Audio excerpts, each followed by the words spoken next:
In 1946, some 70 years ago, Rodgers and Hammerstein wrote a song. You've got to be taught to be afraid of people whose eyes are oddly made and people whose skin is a different shade. You've got to be carefully taught. And they're so right. There's nothing natural or innate about racism and bigotry. There's nothing in the eyes of a baby that judges you by the way you look or act or believe. These are learned behaviors, and our first and most influential classroom is the home. What in the world are we teaching our kids? This is my family. I grew up on the other side of the drawbridge. My mother came from Muskegon Heights and my father from Muskegon. Both of my parents' families moved. Yes, I am a child of white flight. Lest you think this was only a generational issue, I was recently at a family reunion talking to my younger cousin, Rob. We were in Aunt Mary's garage talking about work when my sister joined us and started talking about being a teacher at Muskegon Public Schools. And Rob says he went to those schools and he'd never send his kids there. My sister defends herself and starts talking about how good the teachers are, when Rob interrupts her to say, I would never send my kids there, not until they resegregate. And suddenly I had no idea who I was standing next to and no idea how to respond.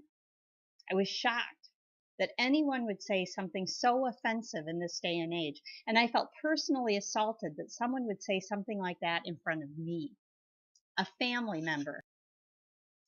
Unfortunately, those voices that I truly believed were fading away, seem to be louder than ever. Many of us have felt traumatized by an election in which saying the most offensive things about people not only became acceptable, it helped get someone elected to the highest office of power in our country. So what is power? Power is the capacity or ability to direct or influence the behavior of others or the course of events.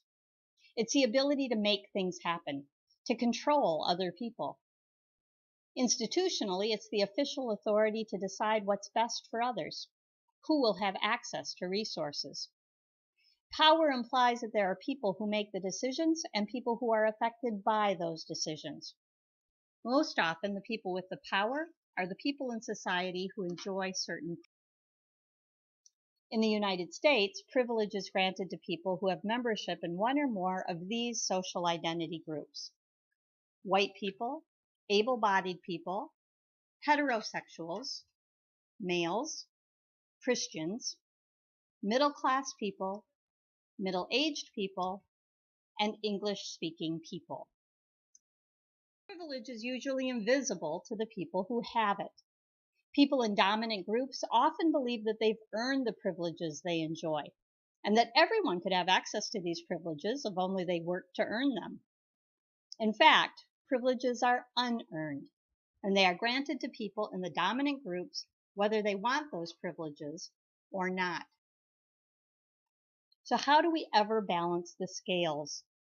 Moral and ethical growth for the powerful comes in deciding to give up power and lay down privilege.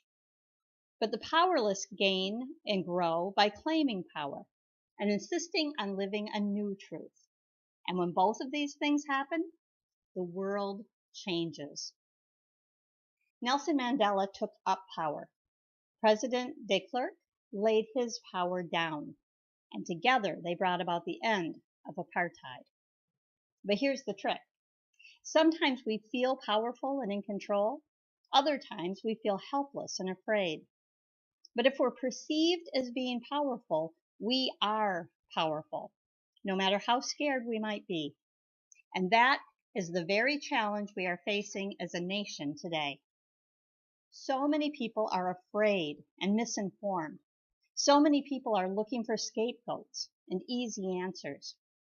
If there's anything good to come out of the recent offensive discourse, I hope it is this: that in saying out loud those things that are ugly, we will be able to begin a true conversation about the stereotypes and misperceptions we continue to carry with us through the generations. Because the sentiments aren't new. They've been there all along, lying just underneath the surface. I think liberals like me are partly to blame for that.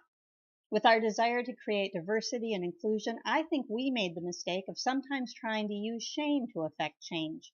We thought if people were confronted, they would be embarrassed about their beliefs, and those beliefs would change.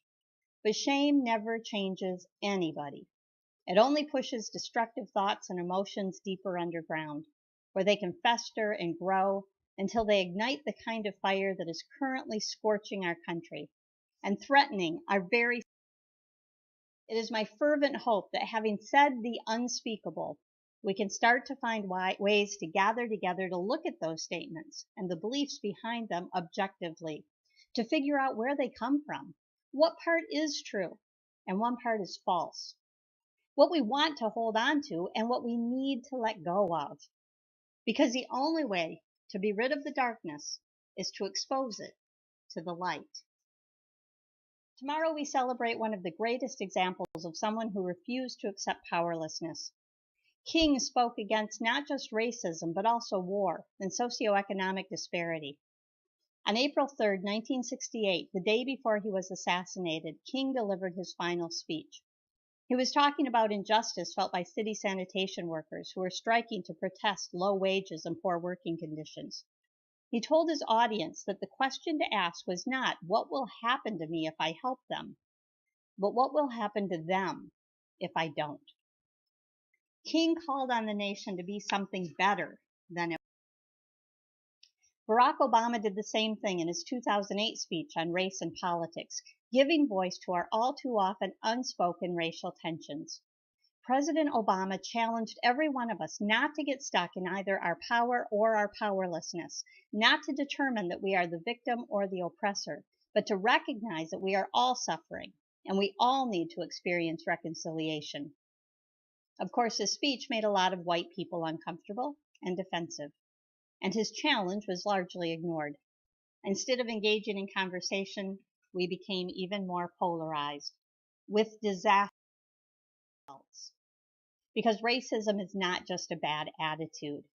Racism is an evil that dehumanizes people of every shade and hue.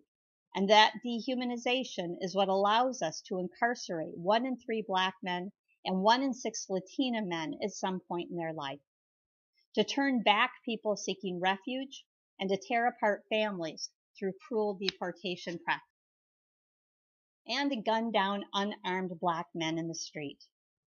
Racism is a darkly powerful force that strips us all of our humanity.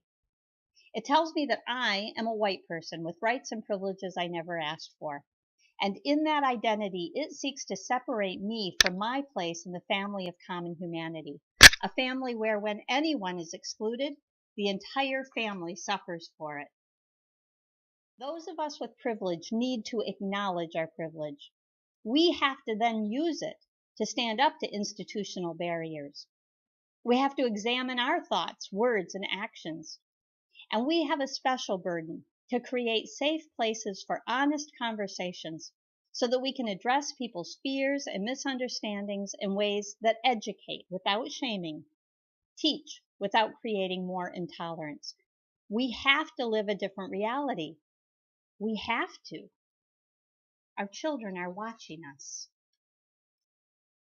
Got to be taught before it's too late, before you are 6 or 7 or 8. To hate all the people your relatives hate, you've got to be carefully taught. You've got to be carefully taught.